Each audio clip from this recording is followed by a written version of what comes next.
नमस्कार साथियों, जय हिंद। अभी हम बात करेंगे बिहार में शिक्षक बहाली के विषय पर और दो तीन खास विषय हैं जिसकी चर्चा होना लाजमी है। तीसरे फेज की बहाली की प्रक्रिया में 15 और 16 मार्च को यानी 2024 को जो 5-6 दिन के बाद परीक्षाएं होने वाली है, सभी पर आपको पता है कि 1 to 5 से लेकर 6 to 8 यानी यही दोनों परीक्षाएं जो 15 मार्च को आयोजित होने वाली है, इसकी तिथि घोषित हुई थी। और 9-10 की परीक्षा जो है वो रद्द कर दी गई, यानी 16 मार्च को होने वाली परीक्षाएं रद्द कर दी है। आप सबको पता है कि 11-12 यानी 11वीं से 12वीं की परीक्षा की कोई तिथि घोषित नहीं हुई है। तो हम पूछना चाहते हैं बिहार सरकार से, बीपीएससी से, कि अगर आपको इतनी हड़बड़ी थी, आप परीक्षा लेना चाहते थे, तो फिर आपने 1 to 5 से लेकर 6 to 8 तक की परीक्षाएं की घोषित करके और फिर 9-10, 11-12 की परीक्षा रद्द क्यों की? परीक्षा के संदर्भ में आपकी क्या आपकी जो जानकारी है उसको किसके संदर्भ में हम देख सकते हैं? तो सारी चीज़ें अब बिल्कुल सामने है कि लोगों का ये कहना है कि बीपीएससी के चेयरमैन लगभग 1 महीने बीत गए। पूर्व चेयरमैन अतुल प्रसाद जी के सेवानिवृत्त होने के बाद अभी तक पद खाली है और माननीय मुख्यमंत्री जी अभी विदेश दौरे पर हैं। मुझे लगता है कि क्या बीपीएससी को क्या ऐसी ज़रूरत है? क्या बीपीएससी कौन से गंभीर चीज़ों से गुजर रही है?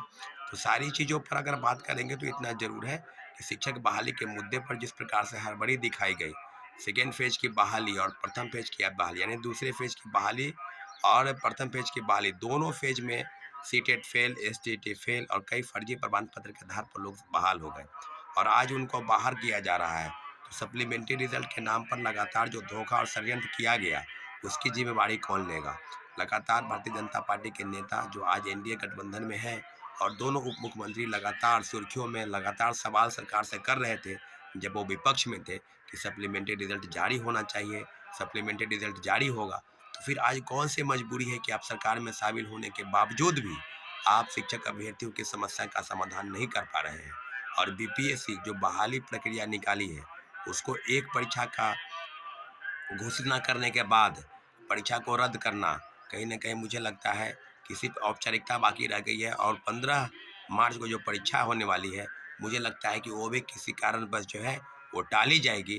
तो इंतज़ार करना है कि बीपीएससी और शिक्षा विभाग सरकार के उन आदेशों का अगर पालन करने में असमर्थ है, तो वो असमर्थता कहाँ चली गई? आपको याद होगा कि सेकेंड फेज की बहाली में परीक्षा के होने के बाद मात्र 5 दिन के अंदर रिजल्ट का प्रकाशन किया गया। तो आज बीपीएससी से जो बहाली तीसरे फेज की भी निकली है, लगभग 87,000 पदों पर, उस पदों पर क्या हुआ? तो साथियों, अब बिल्कुल स्पष्टता के साथ मैं यही कहना चाहता हूँ कि जिस तरह की बातें हो रही है, जिस तरह की चीज़ें साधना गंभीरता के साथ सवाल में है, उसके एक बिंदु पर हम आपके सामने हैं कि सरकार के समक्ष उन सारे बिंदुओं पर, चाहे टीआरई 1 से लेकर टीआरई 2 तक, सारे विषय बिल्कुल अब तर्कसंगत हो गए हैं और सप्लीमेंट्री रिजल्ट के नाम पर जो धोखा हुआ, कई टीवी चैनलों के पत्रकारों द्वारा इस विषय को लगातार उठाया जा रहा है और हम अपने अन्य साथियों के साथ एक बखूबी सप्लीमेंट्री रिजल्ट की मांग को लेकर जिस तरह की गंभीरता सरकार को दिखाई जानी चाहिए थी, आज तक वो विचार विमर्श में लगे हैं।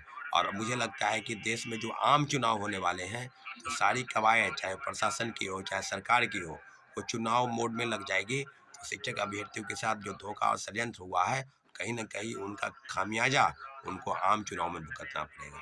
आने वाले समय में टीआरई 2 में जो पद खाली थे और लगभग 14,700 पदों पर सिर्फ मल्टीपल रिजल्ट को लेकर सप्लीमेंट्री रिजल्ट जारी करने चाहिए थे, परंतु बीपीएससी शिक्षा विभाग ने ये जारी करने की तरफ कदम बढ़ाए, फिर कदम आपने वापस ले लिए।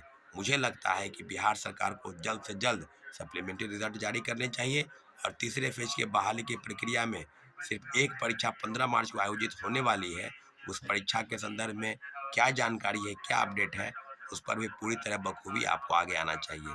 निश्चित रूप से सप्लीमेंट्री रिजल्ट के लेकर जो याचिका दायर होने वाली है, उसके लिए भी हम जल्द से जल्द बैठक बुलाने वाले हैं। निश्चित रूप से हम अपनी बातों को विराम देते हैं और निश्चित रूप से शिक्षक अभ्यर्थियों के साथ हम पूरी तरह से खड़े हैं। धन्यवाद। जय हिंद।